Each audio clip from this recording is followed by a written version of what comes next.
Good morning and welcome to our Collegiate Division session this morning. It's a great pleasure to have our next speaker, Mr. Keith Hart. He's going to talk with you about culturally responsive pedagogy, teaching an ethic of excellence. And so would you please join me in welcoming at this time, Mr. Keith Hart. Hello, ladies and gentlemen. It's a pleasure to be here. As Doc said, my name is Keith Hart, and today I'll be presenting on a beautiful topic of being culturally responsive and teaching with an ethic of excellence. So I would like to start off just to get a few information from you guys. There's a poll. If you can take maybe about a minute to answer that one question to kind of give me a gauge on how I would like to tell the information, that would be great. Early childhood, elementary, middle school, post-secondary, college, 42%. Interesting.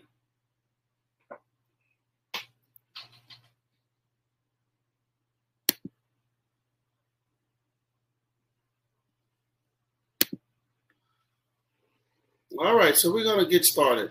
So the title of this talk that I would like for you all to come away with is, what does it mean to be culturally responsive? And how does that tie into pedagogy? And then teaching with an ethic of excellence. So when I think about those two ideas, one, Zaretta Hammond talks about brain synapses connecting, the brain actually growing. She defines CRP, or culturally responsive pedagogy, as helping students have environments in which they can grow their brain power and be active participants in their own learning. So that's one idea. And then the other idea is, Ryan Berger talks about an ethic of excellence. And so what I have come to find through my practice, I kind of find where the two actually intersect. So according to Ryan Berger, an ethic of excellence is guided by passion for quality, describing what is possible when teachers, students, and parents commit to nothing less than the best, real-world relevance, and assessed against professional standards. So this idea of pedagogy starts with the teacher's belief. And for me, what I found that the ethic of excellence is the answer to what it means to be culturally responsive. And so there are three questions I would like to answer and dig into during this talk with you. One, an ethic of excellence is culturally responsive teaching. And what do those terms really mean, which I alluded to a little bit earlier?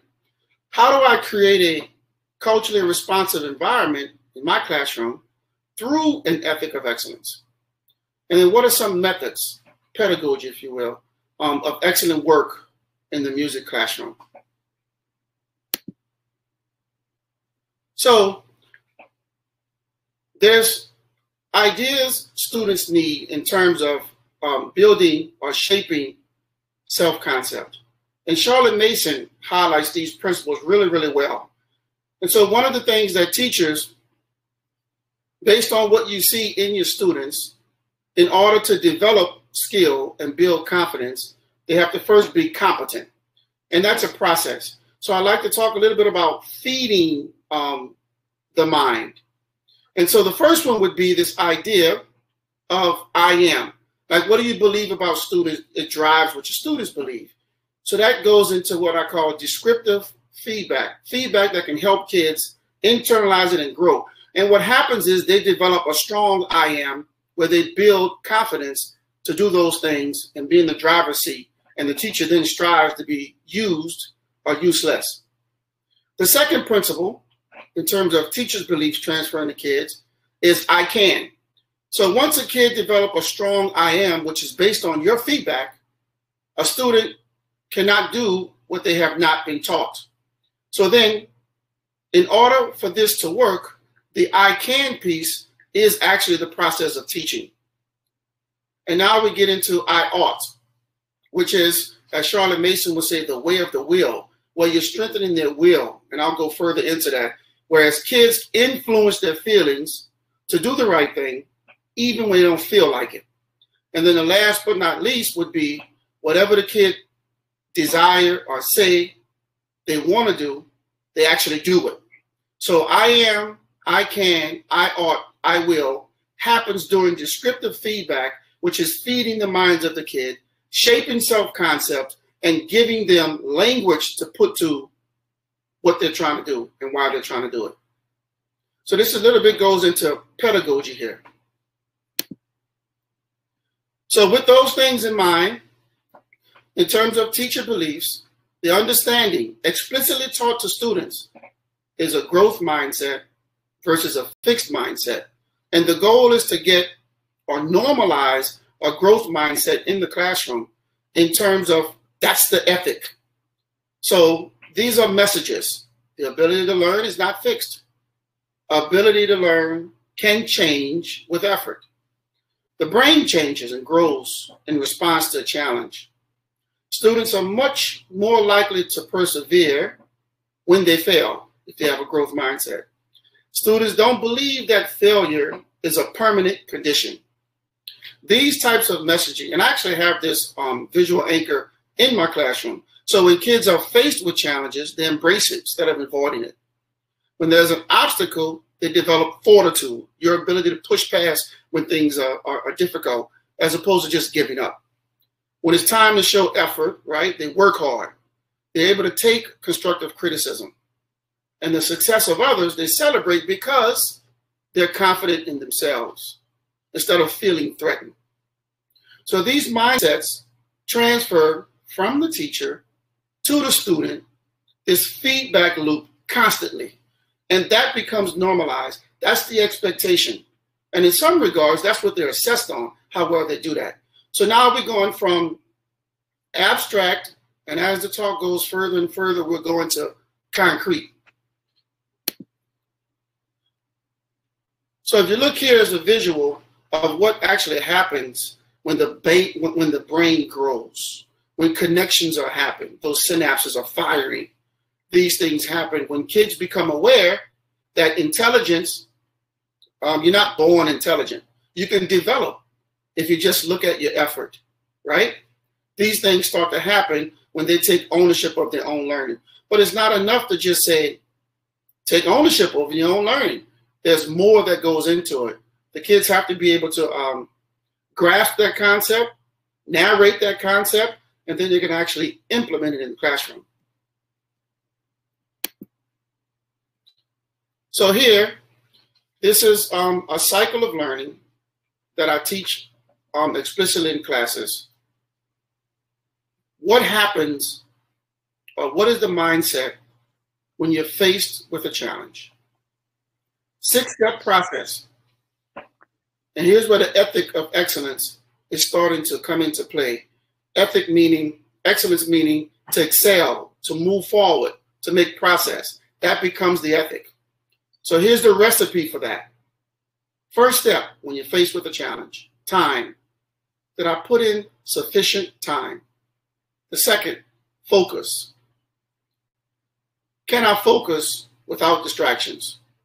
My younger students, probably the first month, we deal with a pitcher of water and a straw because I want them to feel focus. And sometimes the activity is, can you pour the water into the straw without wasting it? At first, waste all over everywhere. But after a while, they start to hone in and focus and able to get the water through the straw. So when I say focus, it's not just give me your eyes, but it's a feeling of no distractions. So you got time, you have focus. The third would be strategy. What's the process? What are the steps? So when a kid play a piece or a given measure, what did you do? It helps the kid become metacognitive about what they're doing, to narrate exactly what the growth areas are and what the challenges are. So time, focus, strategy. And there's a list of strategies I've come up with, and students have edited and continued. We have a long list of those throughout the classroom. So you got time, focus, strategy. And then if you look at the fourth one, resourcefulness. You're able to overcome difficulties, you find a way. If there's a problem, you look for a solution. So students learn how to be resourceful. That's the fourth component of effective effort in creating an ethic of excellence. The fifth would be use of feedback. The ability for the kid or the child or the musician to be able to receive constructive criticism and use it. Not only hear it, but use it. And then the last but not least is commitment. And I teach commitment in terms of influencing your feelings, which ties all the way into the will, the way of the will. So commitment means when you don't feel like it, you influence your feelings, you do the right thing anyway. So then now, the things that you want to do, if you're able to do it, you're committed, which means failure is not an option. So you have these 6 steps: time, focus, strategy, resourcefulness, use of feedback, and commitment. And so these 6 steps here is what would generate an ethic of excellence in the classroom, especially when kids are faced with a challenge. Now, the beautiful thing about this, it doesn't only live in the room of the classroom. Kids can actually use this outside of the classroom. It creates what I call imagination, and imagination creates hope, right? And so imagination plus hope give kids the skills to actually create an environment or a different reality from the one they currently live in. So now we're transferring and giving the kids power to be the authors of their own destiny. So this effective effort chart is very, very helpful in terms of shaping the mind and giving kids the confidence to actually solve problems. When these things sink in, now this is more of a web as opposed to a hierarchy. So this feedback loop of growth mindset, affirmations, and effective effort and what it means when you're facing a challenge sets the kid up to be ready for productive struggle. So now you've created a classroom climate where the norm is you can't learn without making mistakes. In this class, mistakes are expected, respected, inspected, and corrected. Something wonderful happens when a kid makes a mistake. They learn. And so the most powerful thing about this principle and these ideas is it's universal. And once kids realize that everyone can do it, it's not I'm born with it, I can't, I'm not smart. These are things that everyone has control over, which is their effort. That gives them permission to do their best. So I have a video I would like to share with you all of Ron Berger talking about Austin's butterfly. I would like for you to enjoy this video and see an ethic of excellence. Who's the author of the book, An Ethic of Excellence? See what in action, how it actually works.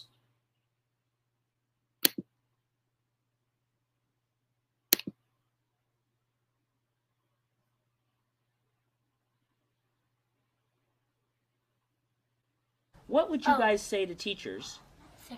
What would you guys say to teachers Could they learn if they're not getting high quality work? Could they learn something from this, and what would This you say is to a them that they could do story differently called in the classroom? Austin's Butterfly. This is a story And called it's a true story about a Austin's first grade Butterfly. boy. And And his it's a name is true Austin, story about and a he first goes to grade school, boy, or and used his to go name to is school, Austin, and in he a goes to town called school, Boise, or used to go Idaho. to school, And in his a class, town called Boise, Idaho. they were studying And in butterflies, his and he had class, to do a in Boise, project. Idaho, they were studying butterflies. His job in and he first had grade do was a to project. draw a butterfly. And His job this in first is the grade was to butterfly draw that a he picked. butterfly. And this Austin is the had to use butterfly this that he photograph as his model, and he Austin had to use draw this photograph accurate as his scientific model, and he drawing had of to this draw butterfly. This is accurate called a scientific tiger drawing of this swallowtail. butterfly. This is called a tiger Can you tell Toby why it's called swallowtail. tiger? Can you tell Toby why it's called tiger? Because they could have the Good. stripes of So the tiger. here was Austin's right job. there. He was Good. supposed to do a So, scientific here drawing was of that Austin's butterfly. job. He was supposed to do a But remember, scientific Austin was only drawing in of first that grade. butterfly. And you know what he did? But remember, Austin was He only in forgot first to grade. look like a And you know what scientist he did? carefully. He got his paper and he just started to draw the image of a butterfly that he had in his head. And he wasn't looking like a scientist, and so this is what he drew. Whoa. It's not bad, and it is a butterfly, but does it look exactly like this? No. No, it doesn't yet. It doesn't look exactly like this yet. Luckily, this wasn't a regular school where Austin went. It was an expeditionary learning school, just like Przumscott School. And so they didn't look at this and say, good, Austin, you're done. They said, Austin, good start. Now we can start giving you critique so you can do a second draft and make it better, and a third draft and make it better, and you can make it much, much closer to this. And he was ready to go. All of the first graders in his critique group sat on the floor like you guys are, and they decided to split their advice into two kinds. First, just the shape of the wings. And then when the shape was right, they'd give him advice about the pattern inside the wings. Alia, what would you say? You can make it much pointier. Good. These wings could be much pointier. Who else would add something? Atak, what would you say? How about the angle? Because, not to be mean about Yes. the angle, it's just not exact, so... Okay, so show me. Come on up here, Atak. Show me what you would ask him to do slightly differently. like to make it a little longer, Longer where? Draw Like- where you would do it. right there. Okay, so pull this out longer. Yeah. That's very specific, Atak. Thank you. Jamila, what would you say? It's like triangle. Good. Jamila, I love that. So you're saying more like a triangle shape. And I agree. Well, you know what? Those first graders came up with most of those same ideas. And you know what Austin said? He said, okay, I'll go try. And he went back to his seat and he drew this. Wow. Does this look more like a triangle? Yeah. Yeah. Did he go out further, like Atak was suggesting? Yeah. Did he add some jaggedness here, Yes. like Cindy? Did he get rid of that bottom thing? Yes. So he did listen to his friends, and he made it better. It's not perfect. Toby, what would you say? I'd say don't put those little tail things so pointed in. I'd say put them more pointed down. Good. Okay, and Ethan, what would you say? I think you should make the wings like this, not like just like Okay, he listened to his friends, and they said, this is really a lot better, Austin. That second draft really is better. Yeah, maybe you can make a third one. Good. Maybe he could make a third draft. And so he did this draft. That's his third draft. That's his third draft, Hadley. That's just right. Elijah, what do you notice there? Well, one wing's more pointed than the other, and that side is a little bit higher than the others. Good. Coburn? Right here, it doesn't have the inside thing still. Ah, okay. Needs a little bit more of that notch. So, do you think maybe he should do a fourth draft? Yeah. Well, that's just what he said. He said, shoot, okay, I got round again. I'll go back and do a fourth draft. Listen. He listened. Does it look more even like Elijah was suggesting? Yes. Yeah, and does it look like it's coming out a little sharper, like Cindy was suggesting? And like Attack was saying, it's a little, the angle looks a little better. So now Austin was feeling really good. He said, am I ready to add some pattern? And they said, okay, why don't you try adding some of the pattern? And he did. He's good at it. He is so good. And then they said, Austin, you're ready for color. Really? Let's look at his last draft. And what do you think? Did it come out really good? Yeah. Yeah. Actually looks great. Let me show you where he started, just to give you a quick reminder. And then, what do you think about how much progress he made? And what would you say about his progress? He made, like, a lot of progress. He persevered doing it. His friends were honest with him. What was it about the kinds of advice that they gave that allowed him to get better each time? Hassan? Well, they told him what was wrong about it. Did they say it's just wrong, or were they more specific than that? They were more specific, but they weren't mean about it. Great. He Hadley. made 6 drafts. And so is that something that other kids should learn from? What should we learn from that? We can make other drafts if it's not right. Good. So if it's not right, you can keep doing more drafts to make it better. You just don't use things in your head. You want to use a sharp eye. Good. He used the eyes of a scientist. Great.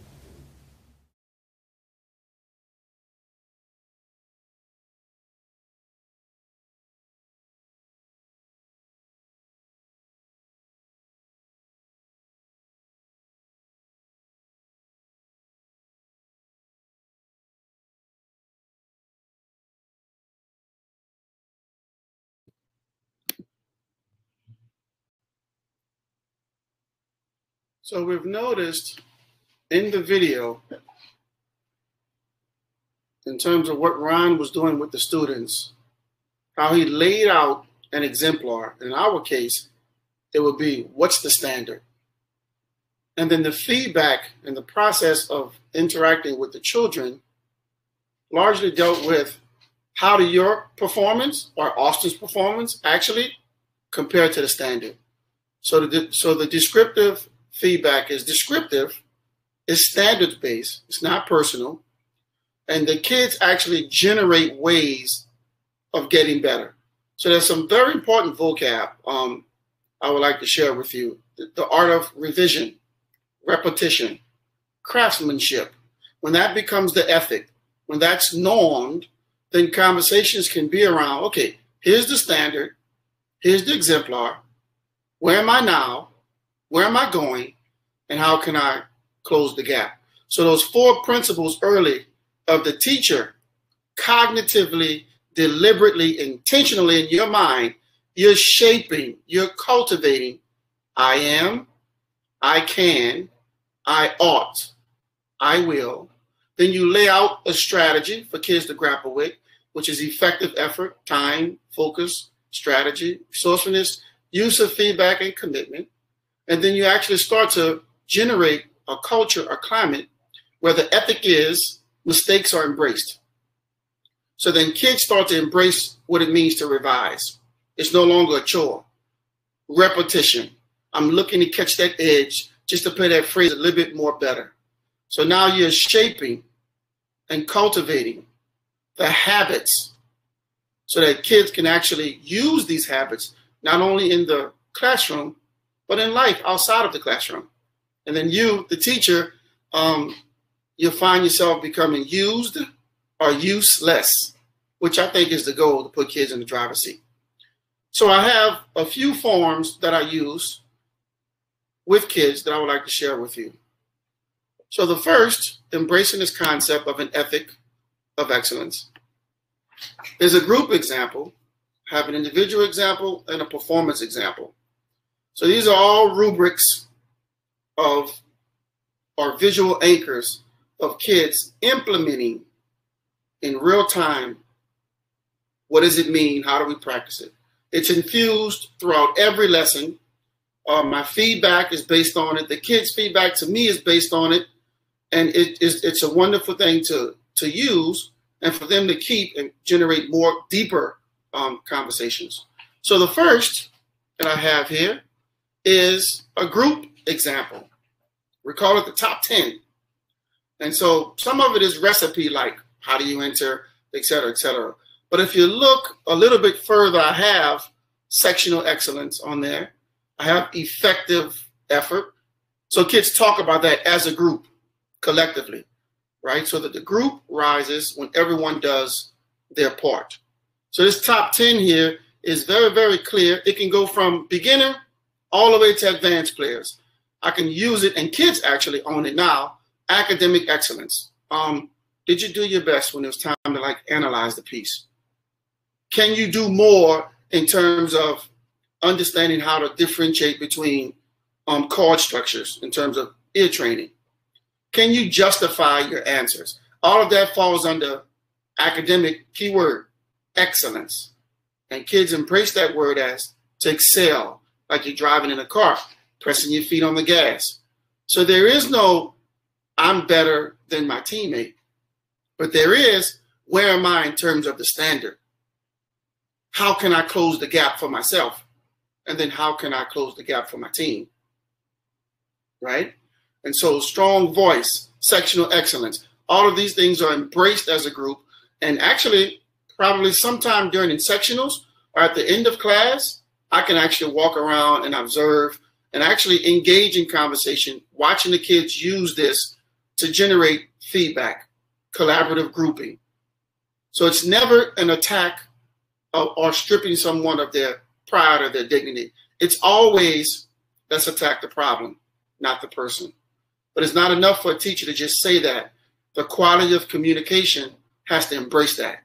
So here's the group example of the top 10. The next one I would like to share with you is a performance example. And I tried to align this particular example with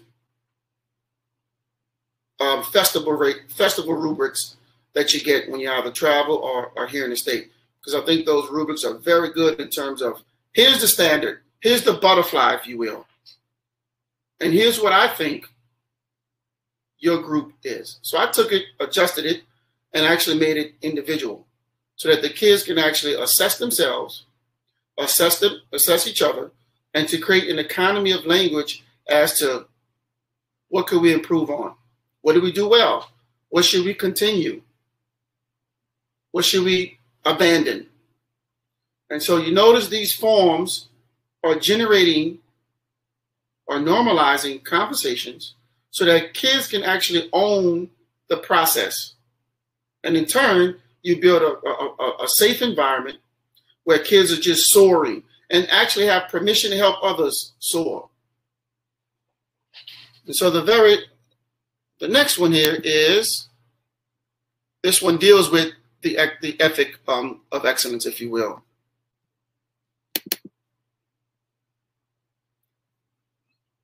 Which focuses on the terms and vocab I mentioned earlier.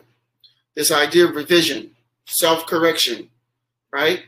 Written assignments, academic excellence, repetition. So we actually kind of give each other feedback on that so that it can stimulate growth. And so those are the 3 forms out of many that I wanted to share with you all so that you can see that we're going from concrete, the principle, all the way down to actually what can actually happen in the classroom between you and your students. Group, individual, et cetera, and performance. And so these forms here become not only a visual anchor, they also become the foundation by which we're building competence. And so the kids learn that competence is what builds confidence. The two have to go hand in hand. And that shapes their, back to the beginning, their I am. Because they have real evidence by their own work and by me giving feedback as it relates to the standard of what they have done. And so now the confidence rises, which means their self-awareness rises, their positive self-concept rises, and so now they have permission to give their very, very best because they can see a pathway to doing it for themselves and also helping others. So before I go further, I wanted to open up for questions. Doc, you wanted to, in the chat box. Is there any questions you all have for me?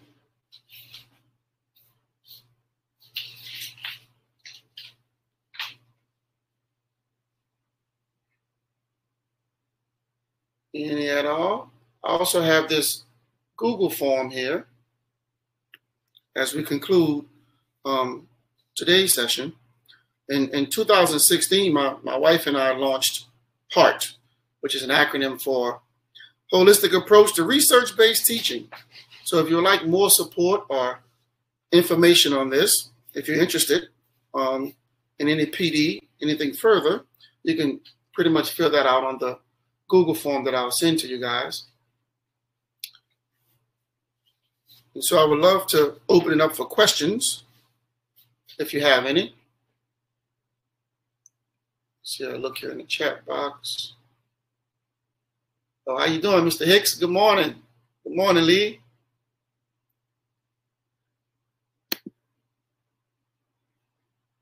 So it's very important as I develop and try to embrace an ethic of excellence. If you guys can fill out the Google forms to give me feedback to help me get better based on the standard, that would be very, very helpful. Is there any questions?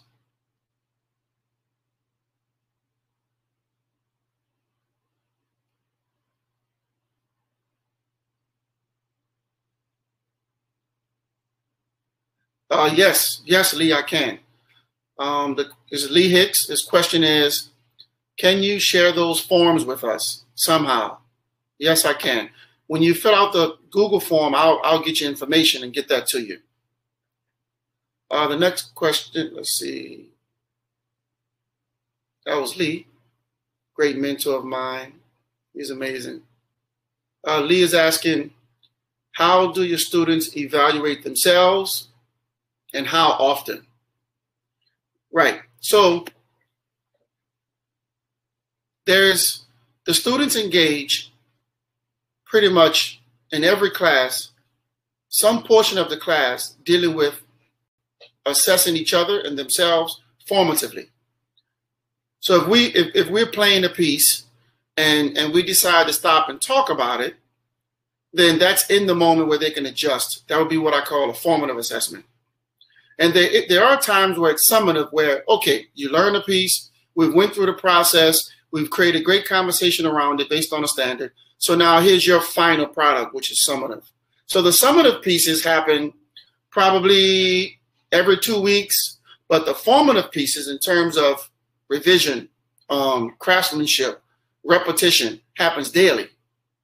That's how we navigate the classroom. Thank you for that question, Lee. And I have many more anchors that kids can use. See any more questions? Let's see. The Hart board, Lee loves it. All right.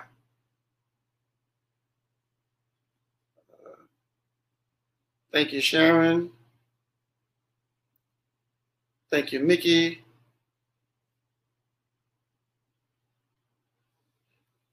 All right. Without further ado, give me your feedback. It was great presenting to you guys. I've done a lot of work in this area, and it was actually a pleasure and an honor to share this work with you.